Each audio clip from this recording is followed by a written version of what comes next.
prosciutto and salami, parmigiano and grana padano. Take a deep breath and you're immediately in Italy. Welcome to Italian Food Safari.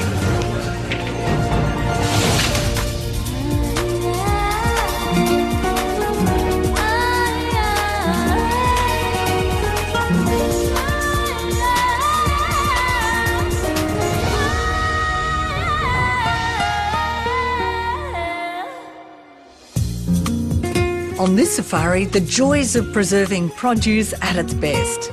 Salami making, curing olives, Ligurian pesto from a legendary restaurateur, and the fine art of making the Sicilian pastry called sfogliatelle.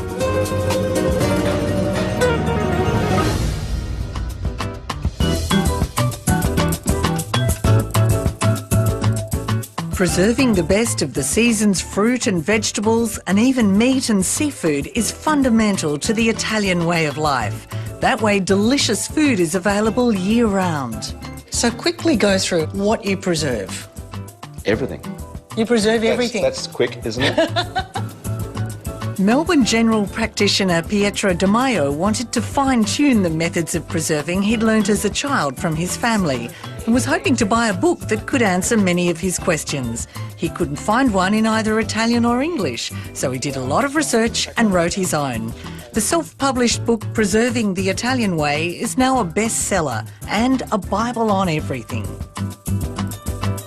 Pietro, preserving's such an important part of Italian cuisine, isn't it? It's one of those things that's handed down through generations. Absolutely. It's part of the very fibre of being an Italian. In Italian cuisine, you can't get everything all of the time. So if you want to have pork in the middle of summer, then you have to produce your pancetta in the middle of winter. If you want your olives or your vegetables in the middle of winter, then you have to produce at the end of autumn.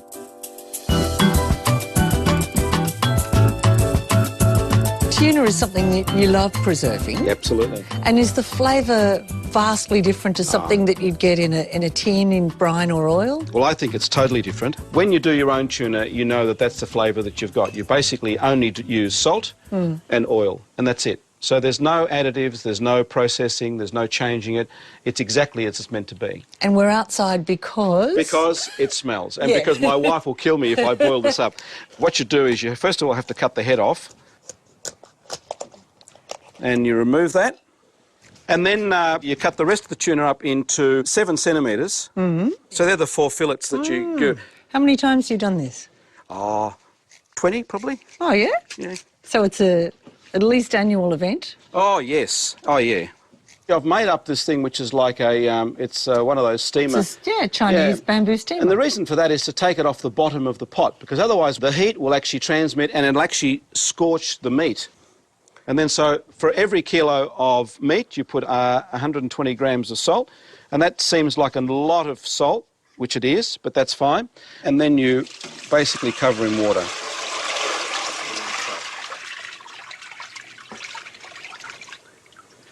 And how long do you have to have it on a flame for, Pete? Okay, now what we do is we put the lid on it, bring it to the boil, and then from boiling point you leave it for 3 hours on a simmer. So you don't really want it to boil really quickly, and you let it simmer for 3 hours. At the end of the 3 hours, then you drain it and you leave it overnight. The following day, Pietro removes all the bones, skin and scales and packs chunks of the tuna into jars. Beautiful chunks of meat. Can you smell that? I can. That smells like tuna. It smells like tuna should smell like. Yeah. And you pack it in very tightly, I notice. Now, then you put in a bay leaf. For flavour? For flavour. Some peppercorns. You may or may not want to put a little bit of chilli flakes. And then you fill up. And this is your own oil? This is our own oil. As well as preserving in oil, you can preserve in just water. Well, it's eventually you're creating a brine because of the fact that the fish is so salty. If you add fresh water, which is all you do, then you'll end up with your typical tuna in brine.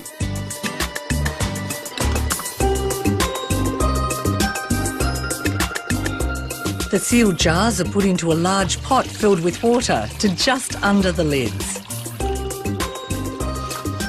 Then you put it on the cooker, you bring it up to boiling point, for a minimum of 30 minutes. And what I tend to do is to switch it off and then leave it. And so gradually it'll cool down. And that's it. This is one I did 3 months ago, and you can see this is in oil. That looks really lovely. The only thing I have to give you as a word of warning, if you eat that, you'll never, ever eat tinned tuna again. I guarantee it. Lucky I took notes on how to do it. Eh? It is lovely.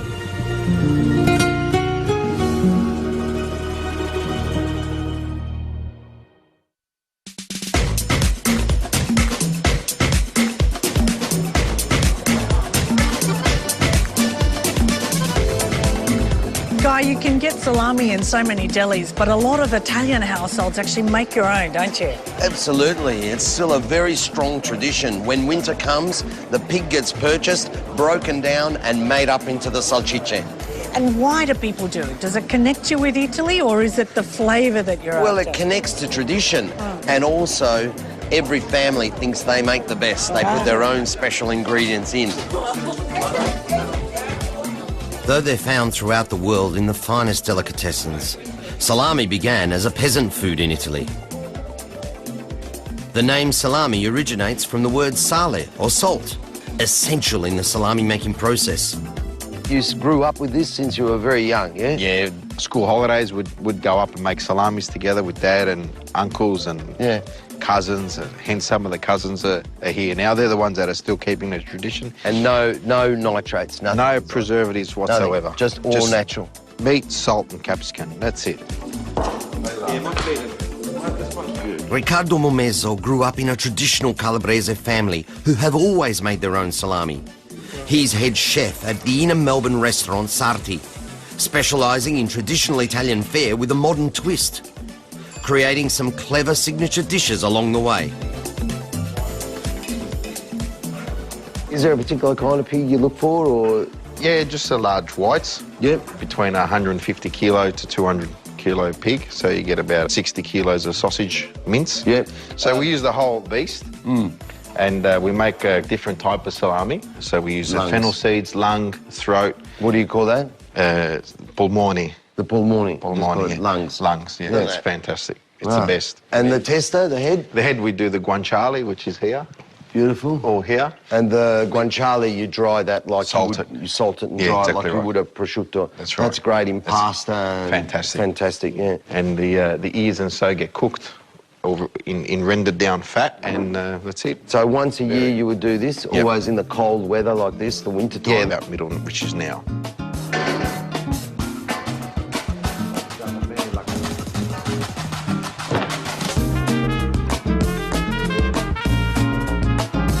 This is the best meat, this part here, for the sausages, because it's closest to the fat. That's nice and rich. Oh, beautiful, yeah. That's it. This is really blokey stuff, eh? Yep. All the boys get together. Bonding, It's a male good, bonding. It's a male bonding session. It's a traditional thing that the guys all come together to do this job, isn't it? That's right.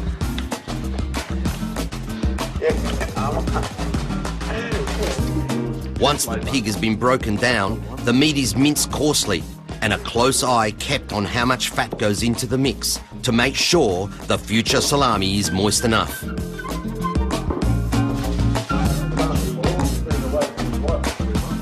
The mince is liberally salted and the family's capsicum paste is added. This has been prepared the previous summer by boiling bell peppers for a couple of hours and pureeing them. It's not spicy though. It's No, just it's adds sweet flavour and to colour. the sausage. Yeah. And colour. You can also use that for pasta, if you want. It's got this lovely smoky flavour to it. Yeah. It's amazing. The mix is then kneaded vigorously. Okay, so Ricardo, this is the part where it can go wrong if you don't... Exactly right. Everything has to be done precisely. It can turn it too salty or not enough salt, and if it's not enough salt, it doesn't dry properly. So And that can lead to the meat going off. off, yeah, exactly right. Some of the salami mix, or testa sale, is cooked for breakfast. And a good test on the flavour comes from Ricardo's father, Joe, who is the master of salami. Away we go. Joe decides it needs a bit more salt. This is then left in a large wooden trough overnight. So it absorbs moisture. Yeah. The less moisture, the quicker the salami dries. Dry. Yeah, So and what happens if it doesn't dry properly, it causes air in the middle, and if it gets air in the middle, we throw the whole lot out. Right. So the idea of this is for it to actually kind of strain it a little bit. Strain it, you're exactly right. The following day, the mince is forced into ox intestines, and the meat is worked into position to ensure there are no air pockets. So really, you just got to work the meat in so it all fills. So always keep the meat full on top so the air doesn't go in. That's a good tip, Joe. All right, and we'll just try and fill the salami as much as possible around the edges, and then work in the middle. Okay.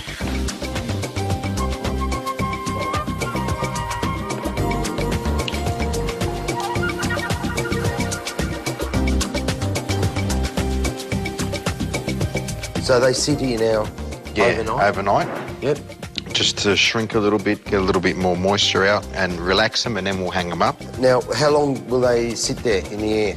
2 months. 2 months. And they'll be ready in 2 months? Yeah. And then we wipe them down, and then we cryovac them with a little bit of extra virgin olive oil and leave them in the fridge compartment where you keep your vegetables. That's the sort of constant temperature. That's where you store them? That's where we store them, yeah. What's the longest you kept them for? Oh, 2 years. 2 years? Oh, yeah. It smells great. Already I can smell it from here. And there's not too much fat in them.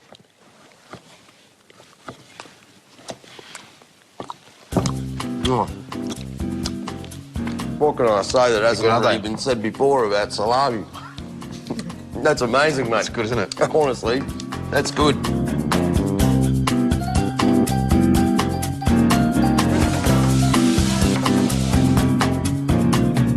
Olives are the quintessential fruit of the Mediterranean and need special treatment to bring forth their magic. So when you're picking for table olives, it's always hand-picking and carefully, isn't it? And so you don't bruise them. If you bruise them, they'll go too soft on you. Evenly. During harvest time, Pat D'Onofrio is almost always amongst his beloved olive trees. He grows table olives on his land outside Adelaide in the foothills of the Barossa Valley. Now, that's Mazanillo. It's a Spanish variety. And this is a dual-purpose variety. In other words, it's very, very good for oil, but it's very, very good for table olives. And this one lends itself to be used green, like those fellas there. Now, these are the black Mazanillo, and what we look for in black Mazanillo, nice pink. And when they're nice and pink like that, they're ready to be debitted in brine without using harsh chemicals. And the flavour, I believe, you can really enhance by seasoning them. You add a few simple ingredients like garlic and oregano, a bit of olive oil and squeeze a lemon, whatever. Anything that you... And just before you eat, you're adding those? Yeah. So that's the best bit of the process for you, is it, in the eating? I think so. Definitely. Not in the picking. Not in the picking. Not in the picking. Before the olives are cured, they need a session with Pat's wife Lena and the girls. Removing the seeds is always more enjoyable in company. I'm sure a lot of the world's problems get sorted around the olive smashing table. This is a real bonding session. This is a bonding session. Yeah, good. All the little secrets come out. All the little bits of gossip. So what process are we doing today? Well, we're pitting the olive, so that way, when cold water is run through them, the bitterness comes out very, very quickly. It's a short process, and it's the only way to keep it nice and fresh. Beautiful. And then you eat them. And then you can eat them.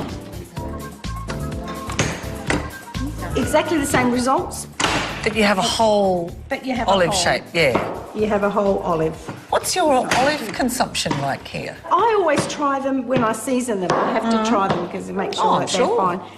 And then we always have them on the table every meal. Yeah. And the dog eats them. I can't believe your dog That's embarrassing.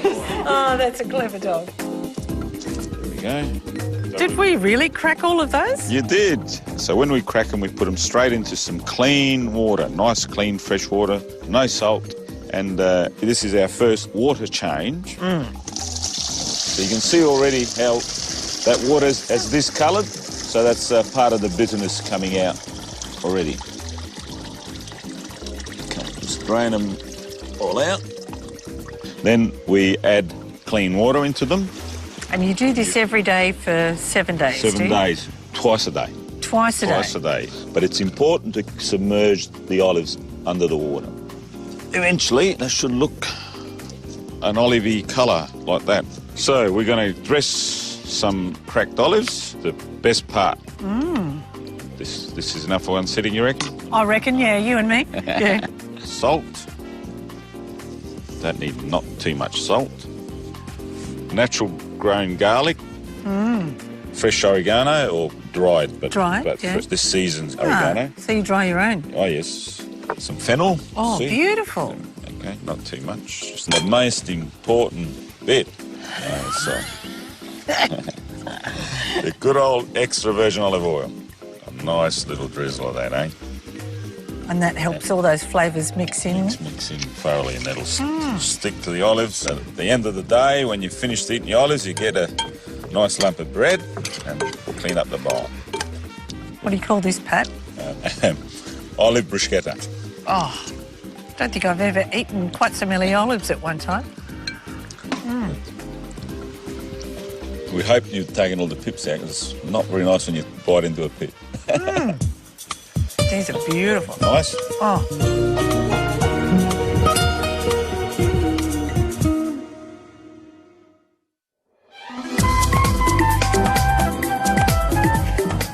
Basilico or basil is adored as a herb and used throughout Italy.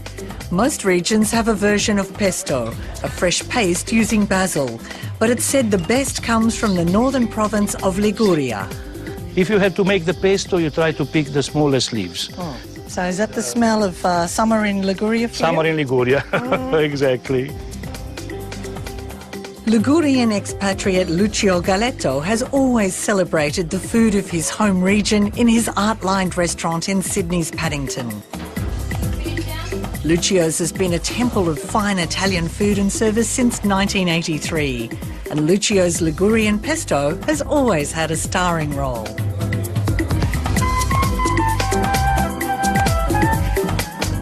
In my area, we make a very mild one because we believe there has to be a certain harmony, a certain balance in the ingredients of making the pesto. But you could tell where someone comes from in Liguria by the taste of their pesto. Absolutely, absolutely, yes, yes. If you can't eat it because there's too much garlic, they are from Savona. No, thank you. No, it's good. So we start with the garlic. Lucio starts by pounding a garlic clove with a little salt, then adding some of the fresh basil leaves and some pine nuts. Not toasted? Not toasted because they release their own oil as well. I'm going to put a little bit of olive oil, Ligurian, extra virgin, delicate and fruity. And for the pesto is the best.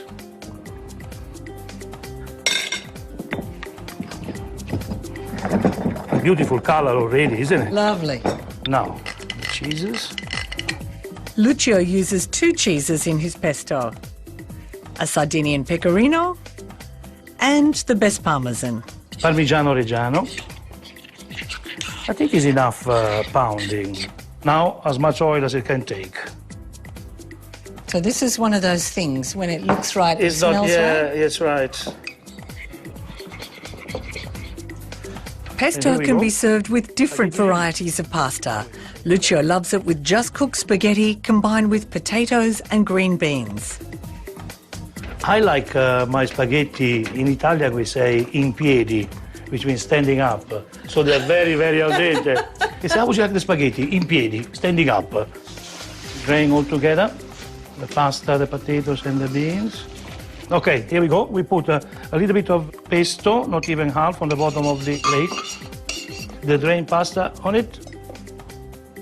The rest of the pesto. So, A bit of Parmigiano. yeah. Lovely. Oh, Look at this. look at it. You see that sound? Do you hear the sound? I do. We say it talks.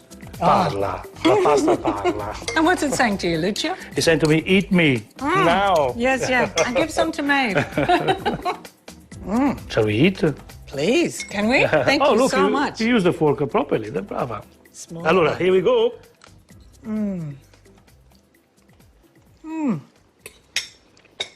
Oh, that's magic. I think it's very good. That is. It's a celebration Lovely. of basil, isn't it? It's Yes, beautiful. Yes.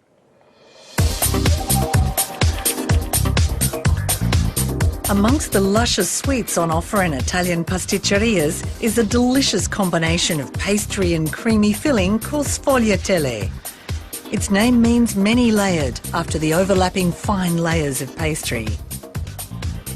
It's one of the many delights on offer from Adelaide pastry chef Claudio Ferraro, who creates all the sweet additions seen in the Cibo Espresso cafes dotted throughout the city. A partnership Claudio started with a group of Italian-Australian friends in 1996. This is the sort of top of the skills level, isn't Yeah, it? definitely. There's a bit of experience that comes behind it. And the magic moment is the... As soon as you bite into the pastry, you can just hear that crunch. And if it doesn't crunch, it's not right. It needs Yeah. to flake, it needs to crunch, it needs to fall apart in your mouth. It's magic, isn't it? Yeah. So what we're going to do, we're going to mix the dough first. We're just going to add flour, and we've got salt and sugar. We're just going to mix that a bit together. It's adding the water in slowly to start creating the gluten and then the forming of the dough. So if you don't want to throw the water in all at the same time, so it's important that you put it in gradually. In Italy, or in Napoli especially, where they come from, it's a breakfast item, and you have your caffè latte, your cappuccino, the Italian way to start your day. It's beautiful. Wow. Beautiful. What day could be terrible started like that, eh? Once the dough has been mixed, Claudio pops it under a tea towel to rest for half an hour. He then cuts it into portions and feeds it through a pasta-making machine. So by folding it and sending it through the machine, every time you do that, you're developing the dough even more, so you're developing the gluten even more, so it allows you to stretch the dough and create this real thin, transparent sort of dough that you're trying to get to. Yeah, lovely. Okay, so what we're trying to create here, as you can see, is that when we're stretching it, it's not breaking, and we get the lard, spread it out, like rolling a cigar or. So as you're pulling it out, yeah, exactly. So you're pulling it out, but you're also pulling it back so that you're creating. So it's getting really, really thin. That's right. Yeah, Is this one of those great pastry chef moments? it is. Is it? This is this is it. So you know you've created the sfogliatella, or you're starting to create. the sfogliatella. Yeah. This is it. This is it. Okay, so we've got that one. Oh, wow. So you're doing one into the other. Yeah. Wow, I've seen these. I never knew how much skill was happening behind the scenes. Now, a lot of people don't really appreciate the amount of work that goes into a sfogliatella. Okay. The stretched dough is then put into the freezer while Claudio makes the filling. He cooks fine semolina in boiling water, to which he's added sugar and a pinch of salt, and stirs continually to keep the mixture smooth. The semolina is then cooled and sliced and added to a mixer with caster sugar. Claudio adds an egg, the zest of an orange, a scraped vanilla pod,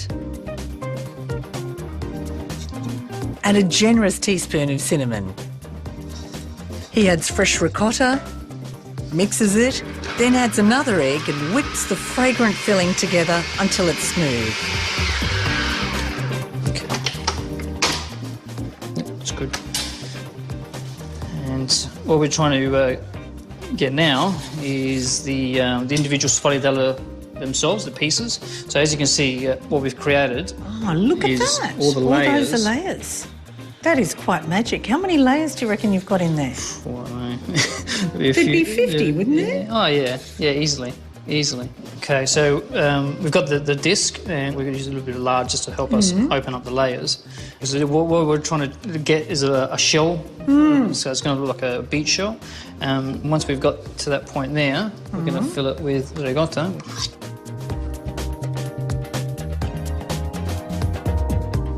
Beautiful.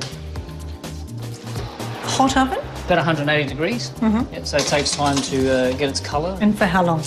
About 25 minutes. So now it's cooled down. We're going to put a bit of icing sugar on it. Okay. So Are we tasting? you're Which going one's- to taste this one here. Oh, look at that. Grazie. Oh, did you hear that? Heavenly? Oh yeah, that's really good. That's extra crunchy and good. And I know how much work has gone into this. So I appreciate it even more. It's beautiful. Thank you. Lovely, Carla. On our next Italian safari, the adored bistecca alla Fiorentina, the secrets of silky ravioli, almond blossom thyme, and voluptuous nougat.